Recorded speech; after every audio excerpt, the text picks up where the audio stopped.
heterodyne in there. I just keep rambling on and on.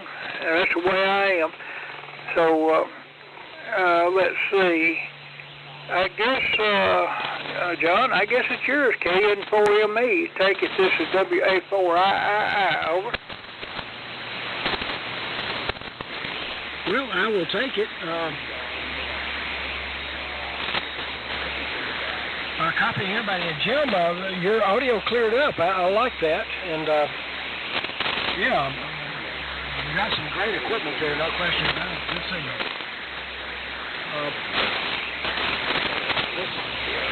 I guess Sam is at Dan. And Lenny is still coming in very well with that FT1000 and his amp. And Greg, of course, is closer and is still quieting. And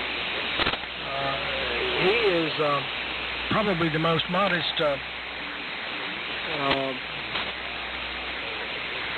ham that I know, because he is incredibly knowledgeable. Don't let him fool you. And I'll get on that Farmall Cub one of these days, but I have to get my courage up, my friend. Anyway, he was alluding to the fact that I've got literally tons of heavy iron here, modulation transformers, rod reactors, power transformers, chokes, you know. And I would just be delighted to have you build up a rig that I know you know already for some of its components. Greg, I'm not going to let you off the hook on that one. I'm going to keep pushing. One thing I can think of, we've got there are maybe 4 VM5 modulation multi-match. There's at least 3.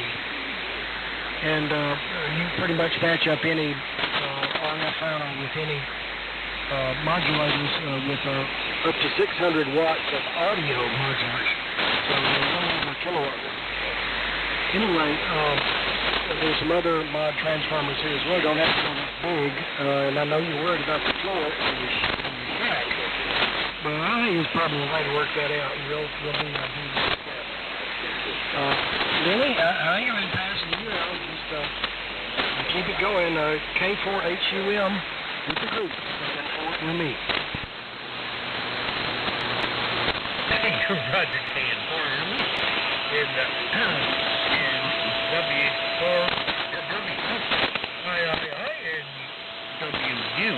W4WU5E. And Sam on the side, K4TSQ.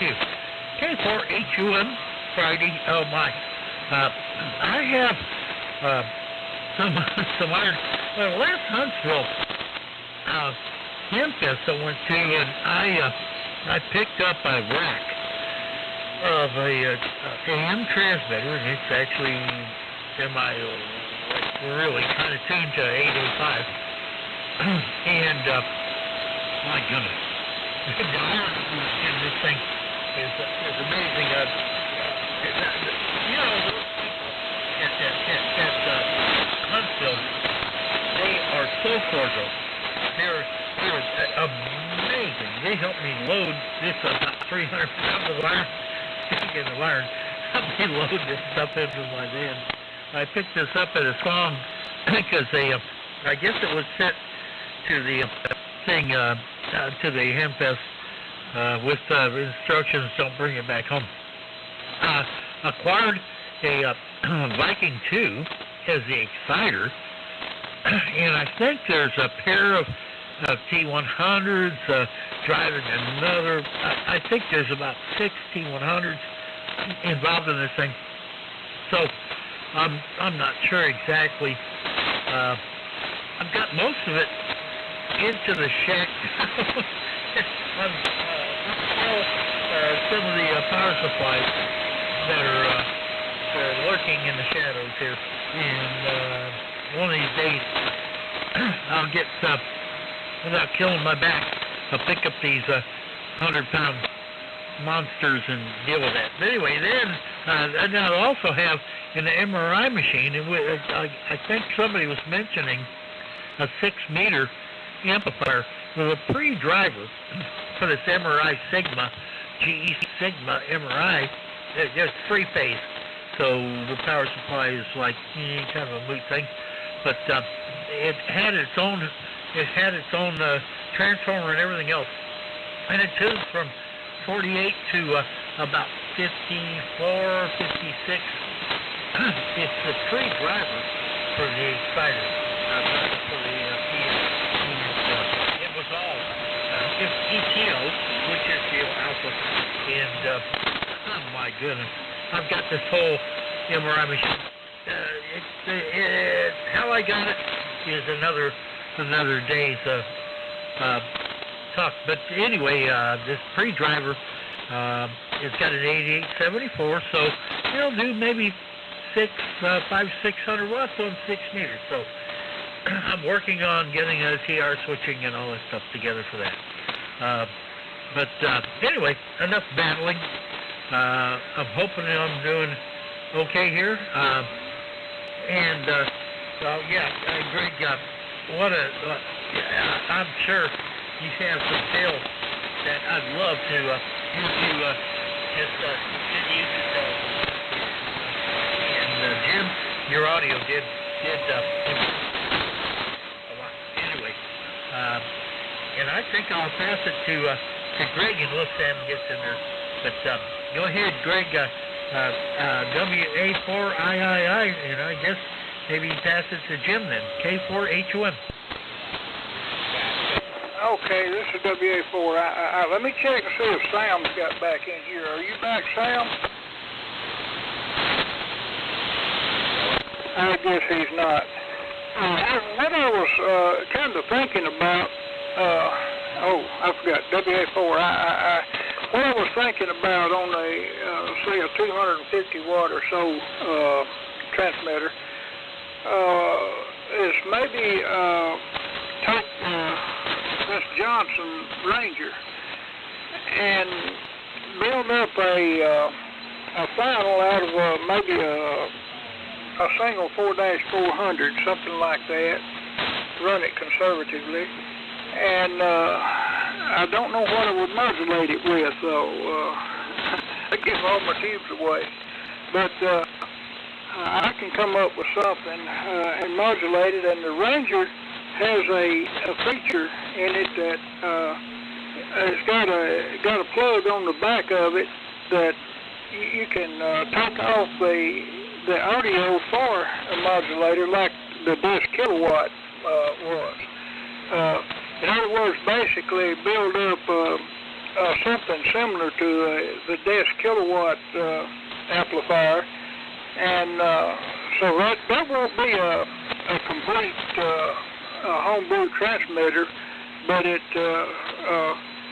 like my friend that's SK now, Gary, would have said, I can build it up and then tickle it with the Ranger. And 250 or so watts would be all I'd want to go for.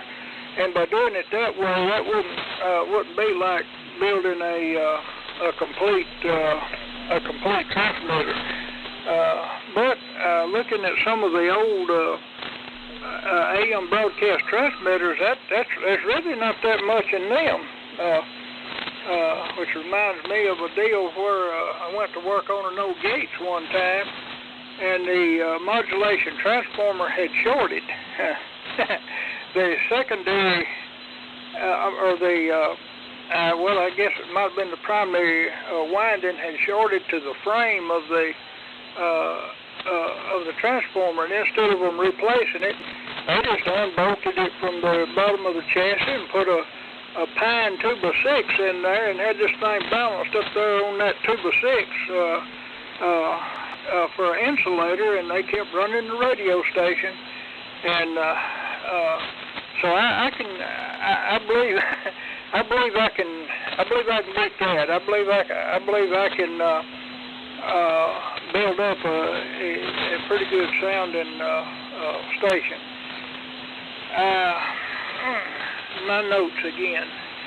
I don't know. Sam's not there. W5E is QRT. John, I don't leave nobody but you, so go ahead. This is WA4II. Well, okay. All right, let's try to put this in perspective. This is a KN4 Mike Echo for ID with WA4II and K4HUM with WU5E signed and KF4TXQ temporarily feeding his face and maybe joining us a little bit later, which is fine. Okay, Greg, couple of thoughts. I've got probably 24 813s. I have at least 2 ready to plug in 2500 volt power supplies. I think both of them were Gary's. I know that's some weight, but there is and we've got all those mod transformers and mod reactors.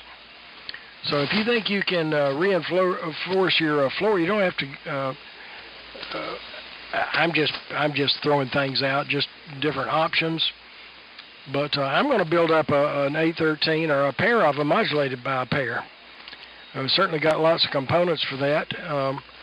A single 813 with 2500 volts and a pair of modulating triode connected would be a great rig. Anyway, it's all good, and we'll play with it. We got lots of tubes and lots of components, and hopefully lots of time. So, Lenny, what do you think about that? I think I remember exactly what you're talking about, the equipment at Huntsville, and I totally concur, man. That was a great experience. You drive in, they help you unload it. It's the easiest, most cordial. I think you put it very well there. It's a very cordial ham fest. I'm looking forward to this summer if I'm still in town at that point. K4HUM with the group, KN4ME.